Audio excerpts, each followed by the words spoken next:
मेरे प्यारे हिंदी के प्रतियोगी अभ्यर्थियों, हिंदी वाग्धारा चैनल में आपका अपना स्वागत है। इस उम्मीद के साथ कि आप अपनी हिंदी की तैयारी विधिवत कर रहे होंगे और प्रतिदिन उसमें कुछ न कुछ प्लस कर रहे होंगे, क्योंकि आप अपने अध्ययन को आगे बढ़ा रहे होंगे। इन्हीं अध्ययन के क्रम में इन श्रृंखलाओं के प्रश्न भी आपकी परीक्षाओं के लिए बहुत ही उपयोगी होंगे, जिसका एहसास आपको स्वयं से हो रहा होगा। आइए देर ना करते हुए हम लोग इस अगली श्रृंखला के पहले प्रश्न की शुरुआत करते हैं। आज का पहला प्रश्न है, भरत मुनि ने कितने रसों को मान्यता दी? ए 7, बी 8, सी 9, डी 10। तो आप जानते हैं, भरत मुनि ने अपने नाट्य शास्त्र में जो रस का वर्णन किया, उन्होंने मनोरंजन के लिए किया था। और एक रस का वर्णन उन्होंने शांत रस का वर्णन नहीं किया, क्योंकि लोग मनोरंजन के लिए आएंगे, वहाँ शांत होने के लिए, गम मनाने के लिए नहीं आएंगे। इसलिए उन्होंने 8 ही रसों को मान्यता दी थी। विकल्प भी हमारा सही हो जाएगा, 8। प्रश्न नंबर 2, अभिनव गुप्त ने किस रस को मान्यता दी? शांत रस, वात्सल्य रस, भक्ति रस, डी कोई नहीं।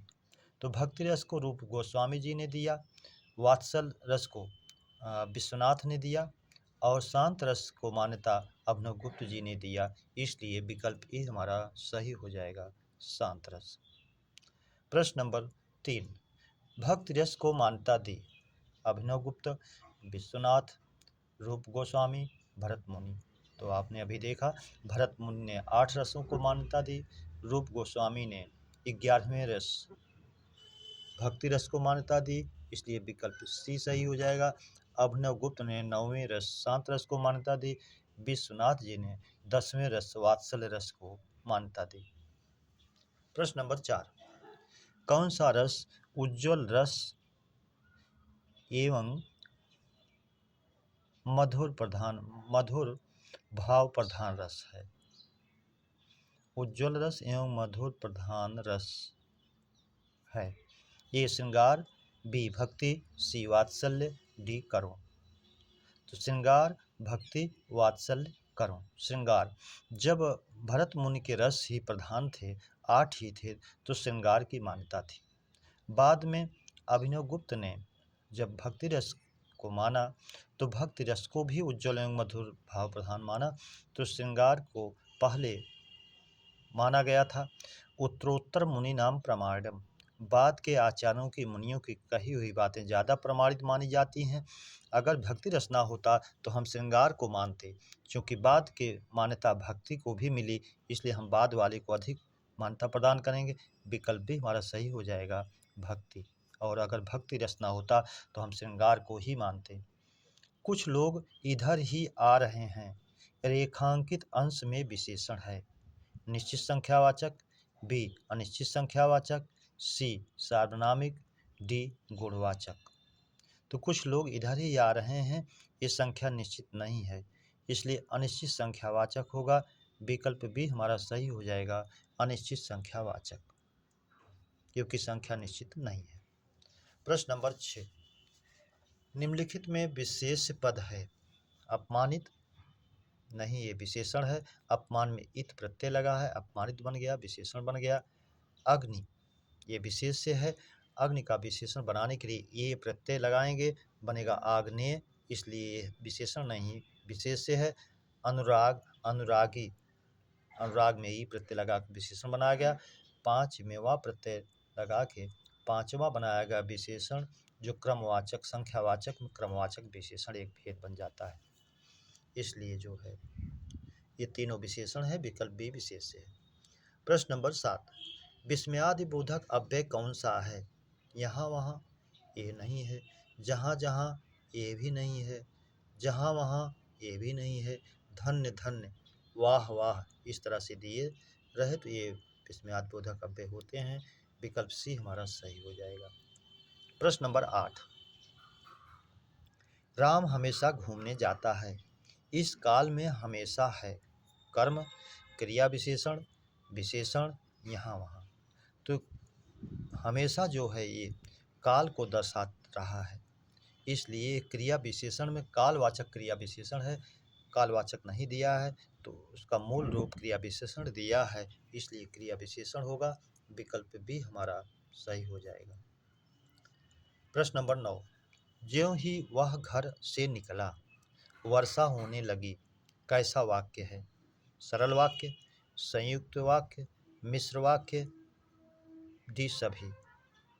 तो ये इसमें वाचक चिन्ह के प्रधान वाक्य से आश्रित वाक्य जुड़ा हुआ है। वाचक चिन्ह की भी दिया हुआ है।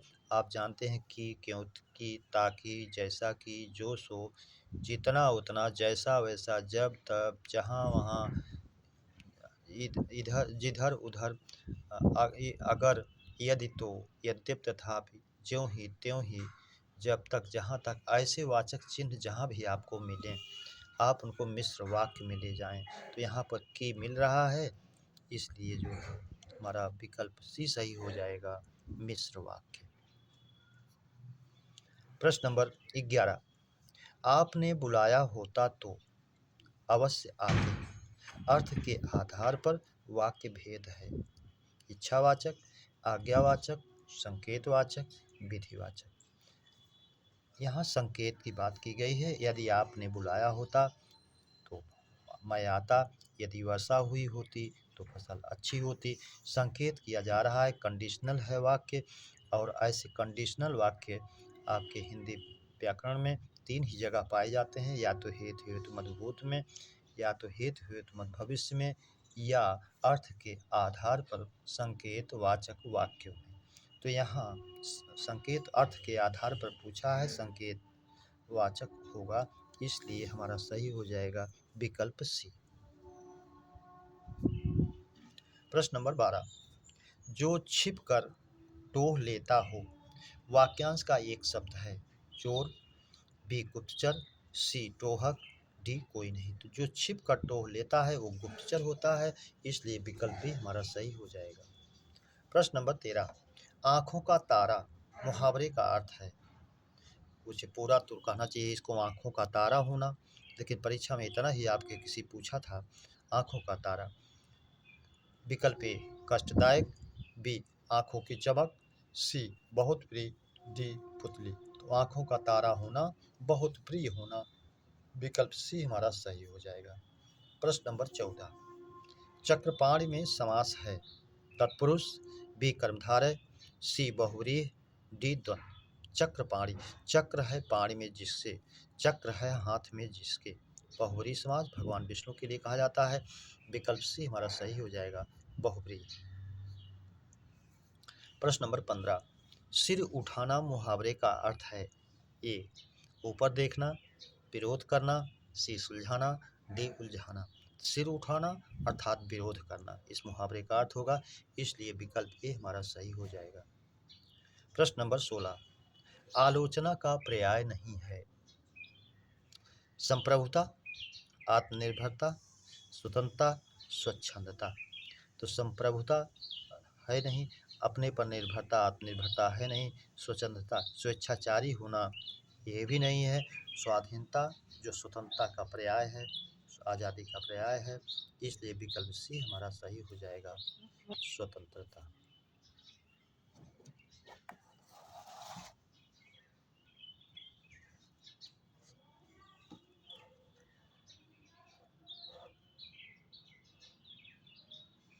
प्रश्न नंबर 18, कौन सा तत्सम शब्द नहीं है? मनोज, रात, इंदु, दिनेश। तो जिसमें संधि हो जाए आप जानते हैं वो तत्सम के शब्द होते हैं। दिन प्लस ईश, दिनेश अर्थात सूर्य का पर्यायवाची है।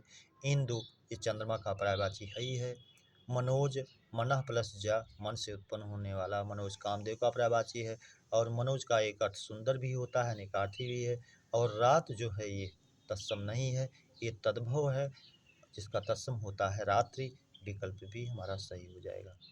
प्रश्न नंबर 19, तत्सम शब्द है कठिन, मजबूत, क्लिष्ट, भौरा। तो भौरा का भ्रमर होता है तत्सम। क्लिष्ट अशुद्ध शब्द है, क्लिष्ट होता है तो सही होता। मजबूत भी तद्भव है। कठिन ये जो है तत्सम है, इसलिए विकल्प भी हमारा सही हो जाएगा, कठिन।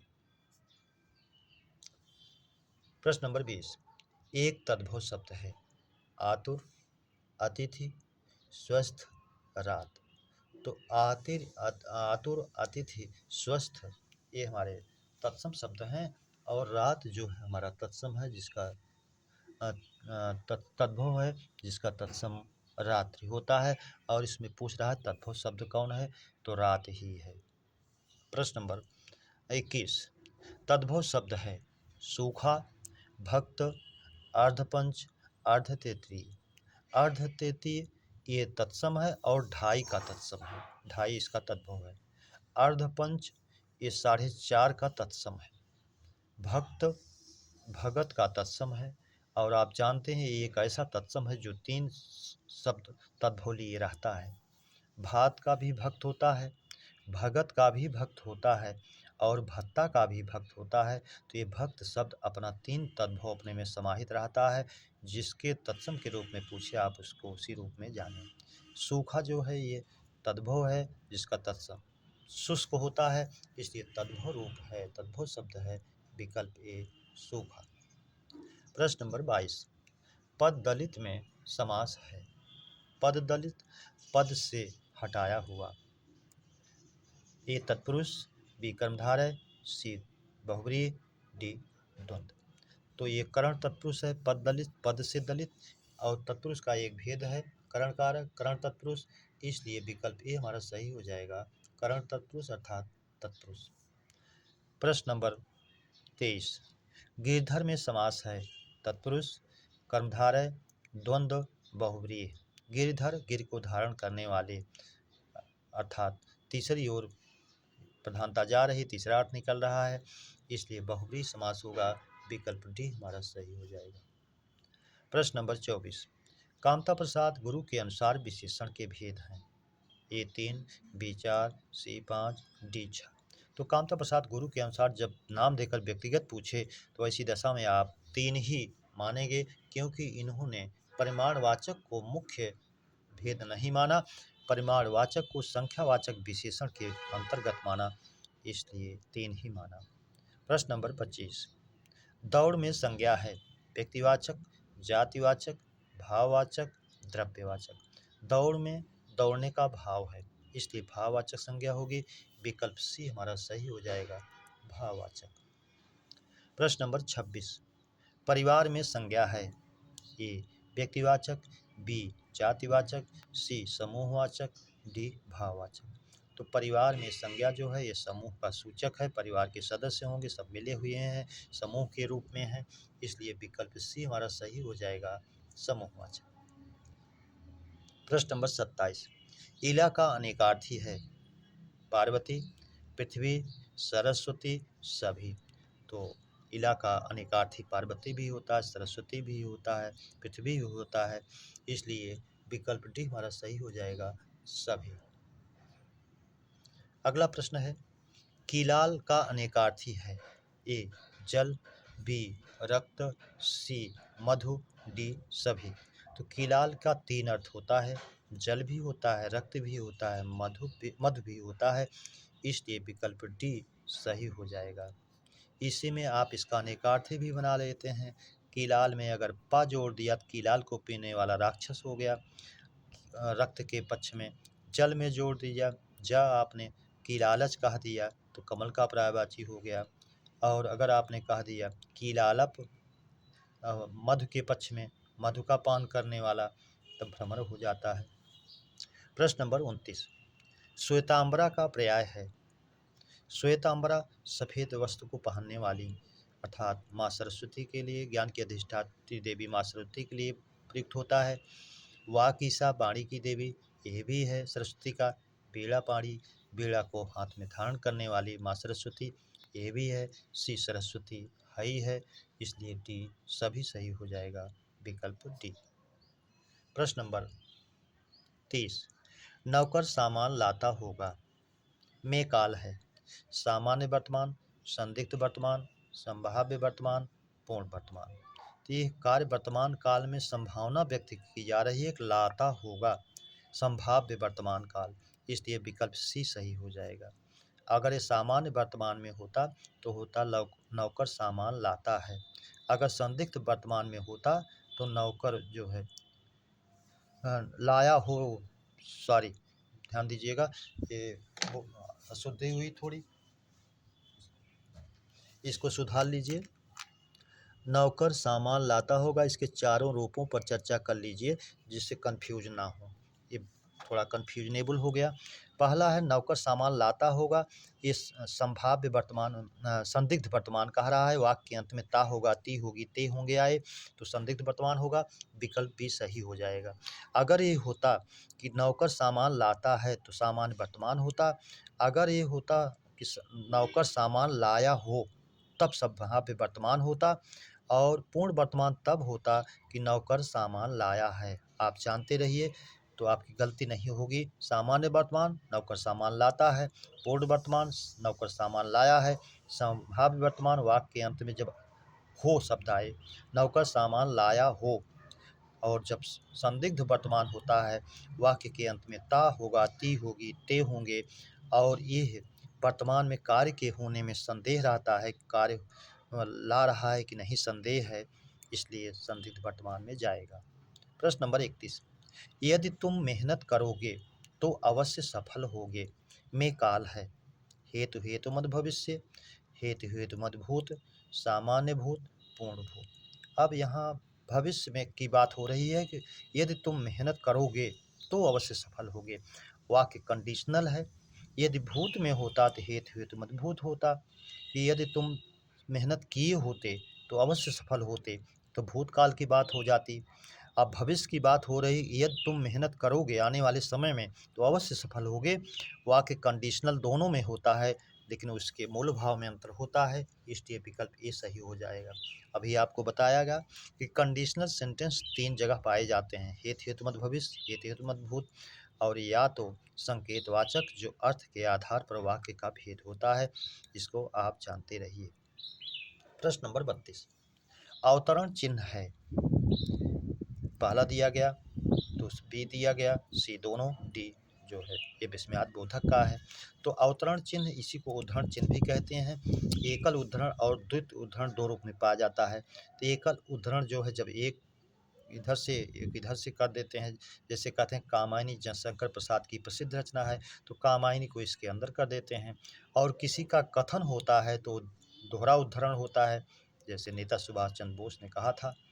अब दोहरा उद्धरण का प्रयोग करेंगे, तुम मुझे खून दो मैं तुम्हें आज़ादी दूंगा, तो दोहरा उद्धरण हो जाता है। तो ये भी सही है, ये भी सही है, ये गहरा उद्धरण है, अवतरण है, ये दोहरा अवतरण उद्धरण है। विकल्प सी हमारा सही हो जाएगा दोनों। डी जो है विस्मयादि बोधक है। प्रश्न नंबर 33, जब कारण होने पर भी कार्य ना हो तो अलंकार होगा। विभावना, विशेषोक्ति, प्रतीप, उपमा। जब बिना कारण के कार्य होता है, बिनु पग चलें सुनहि बिनु पाना, तब विभावना होता है। और जब कारण के होने पर भी कार्य ना हो तो जो है विशेषोक्ति होता है, जो पूछा है, जैसे पानी बिच मीन पियासी, पानी है लेकिन मछली जो है प्यासी है। प्रतीप जो है उपमा का उल्टा होता है। इसमें जो है उपमान उपमेय से बड़ा, उपमेय उपमान से बड़ा हो जाता है। जैसे आप उदाहरण देखते हैं, बहुर विचार कीन मन माही, सी वदन सम हिम करनाही। यहाँ सीता जी के मुख को चंद्रमा से भी महान बता दिया गया है, इसलिए प्रतीप अलंकार उल्टा हो गया है, जो उपमा का विपरीत होता है। प्रश्न नंबर 34, रोला और उल्लाला का मिला रूप है। ए कुंडलियाँ, बी छप्पय, सी रोला, डी गीतिका।